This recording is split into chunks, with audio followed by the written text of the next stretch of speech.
If you struggle to speak for 2 full minutes in IELTS Speaking Part 2 and have no idea how to fill that time, this video is for you. I'm going to share 5 simple hacks that will help you speak fluently, confidently, and without freezing.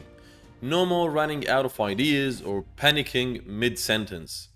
I'll show you how to turn your Part 2 answer into a clear, structured, and interesting story that the examiner actually enjoys listening to.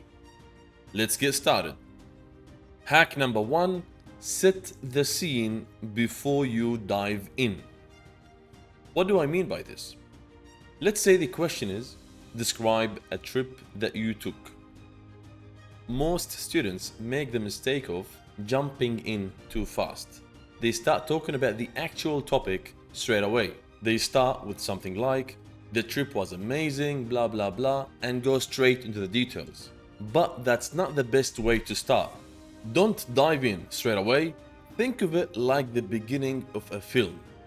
You need to set the scene first.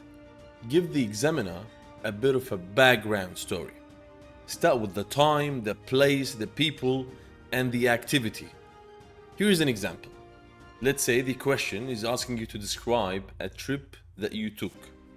We can start our answer by saying, I remember it was December, just before New Year's Eve, around the afternoon. Right after lunch, I was in my hometown staying with my family when one of my friends called me with an idea, a trip to Bali. See, if you pay attention, I haven't started describing the trip yet, which is the main topic. I'm still warming up.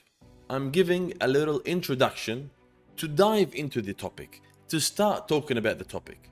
This technique does 2 powerful things. It buys you time. You start with something easy and familiar. Number 2, it builds confidence, and the examiner is already impressed by your fluency. And yes, it's completely fine to make up or change small details to make your story more interesting. The examiner is not checking if your story is real. You can make it up. They are checking your English, not your life story. You're not lying, you are storytelling. Hack number 2, group your ideas. What do I mean by this? I mean that every big idea you mention should come with a few sub-ideas. And before you start giving the details, you should use a topic sentence, which is a short line that tells the examiner what you are going to talk about. Let me show you what that looks like with an example, so you understand. Imagine the question asks you to describe the appearance of a person you admire. Most students will jump straight in and say something like, he is tall. The problem is, this is too basic, and this ends your ideas too quickly. So instead of just saying he is tall, which is one single idea, we can turn this single idea into a group of ideas. We can say, when it comes to his physical appearance, there are a few things that make him special. First, he's quite tall, and his mother, I remember, has green eyes and fair skin with curly hair, and I think he's inherited most of those features from his mother. He also has broad shoulders and a confident smile. See the difference? You started with the main idea, his physical appearance, because remember, they asked you to describe that person. So instead of saying he is tall, no, we are introducing the main idea of his physical appearance, and then we added related details or sub-ideas. He's tall, he's got green eyes, he's got fair skin, curly hair, broad shoulders. All of these things belong to the idea of his physical appearance. It's like zooming in on one part of your answer and exploring this part deeply. This makes your answer longer, more detailed, and easier to manage. Now, why is this so useful? It is useful because if you only say he is tall and stop, your brain suddenly has to jump to a new topic. Maybe his job, or his hobbies, or his age, and that can feel overwhelming. But if you say, let me tell you about his physical appearance, then your brain knows that the next few sentences will definitely be about his appearance. That helps you stay focused and naturally unlocks more vocabulary related to that topic. Grouping ideas gives your brain a clear path to follow.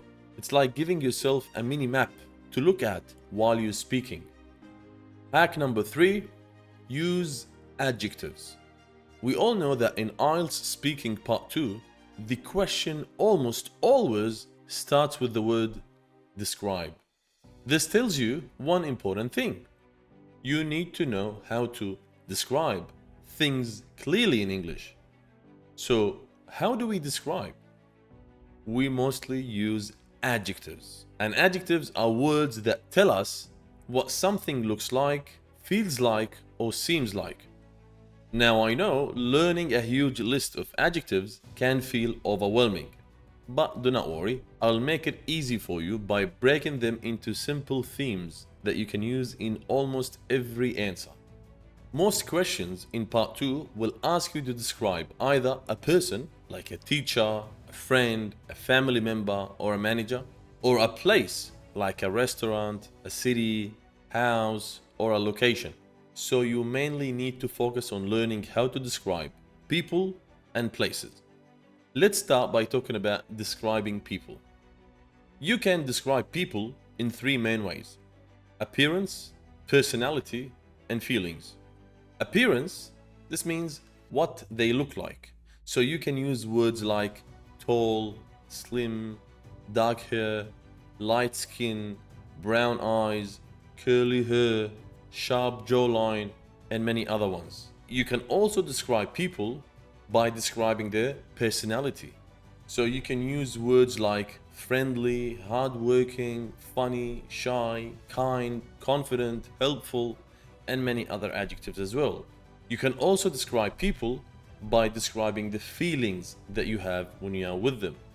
You can use words like nervous, happy, excited, tired, proud, relaxed, comfortable, and many other adjectives as well. Now let's talk about describing places. When you talk about a place, you can describe the physical features of the place, the vibe or the atmosphere of that place, and the location of that place.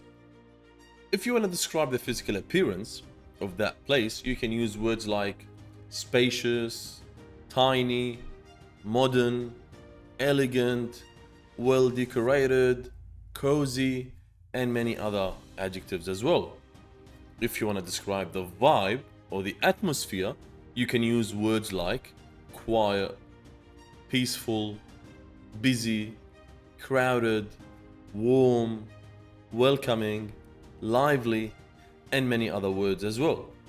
And if you want to describe the location of that place, you can use phrases like in the middle of the city, on top of a hill, next to the beach, in a quiet neighborhood, hidden behind some trees. I know I gave you a lot of words, but here is the best part. You do not really need hundreds of adjectives to remember. What I want you to do is this. I want you to just learn a small group of powerful, high-frequency adjectives, and you'll be able to use them in almost every answer. Why does this work so well? That's because in the IELTS, the examiner cannot see what you are describing. There's no picture. There's no image. It's just your words. That means you are the one in control. If you say, for example, the person was funny, friendly, and confident, the examiner cannot say, no, that's incorrect. I know them and they are not friendly. They just have to imagine the person the way you describe them. So you can technically use the same adjectives again and again and again.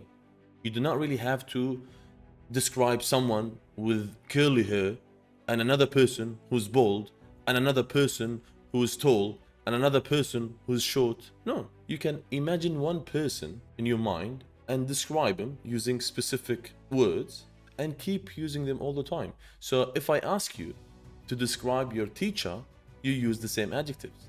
If I ask you to describe a friend, you use the same adjectives. If they ask you to describe a manager, you use the same adjectives. Technically, you have to create a character in your mind and you have to describe their appearance, their personality, and the feelings that you have when you're around them. And this character, you can use it anytime they ask you to describe any person. You are the painter, and the adjectives you use are the paint brushes. You paint the picture, the examiner listens and watches the picture in their mind. So make it detailed, make it colorful, and make it yours. Hack number 4, end your story with confidence. After you've spoken for about 1.5 to 2 minutes, it's important to let the examiner know that you finished your answer. You should already be practicing at home, by the way, to get a feel for what 2 minutes actually feels like. So when the time is up, you're not surprised. You're expecting it to end anyway. Now, here's what to avoid. Don't just stop suddenly. That's because the examiner might think that you're pausing and is still planning to continue. And also, don't wait for the examiner to interrupt you. You should make it crystal clear that you are done with your answer. Why? Because it shows them that you're confident, fluent, and in control of your answer. And trust me, the examiner will notice that and they will love it. They will know that you finished, and that leaves a strong final impression. So end your story smoothly by saying something like, and yeah, that's all about my trip to Bali, after describing your trip. Or, and that's all I wanted to say about my cousin Sarah, after describing a person you admire, for example. It is simple, it's clear, no silence, no awkward ending, just pure confidence. Now, let's quickly go over the 4 hacks we covered in this video. Number 1, set the scene before you dive in, which means before you start talking about the main topic. Number 2, group your ideas. Number 3, use adjectives. Number 4, end your story with confidence. And that's it. We've reached the end of the video. If you found this video helpful and you want more videos like this, make sure you are subscribed to the channel, hit that like button, and let me know in the comments what kind of videos you'd like me to make next. I read every single comment and I actually use them to come up with new ideas, so do not be shy.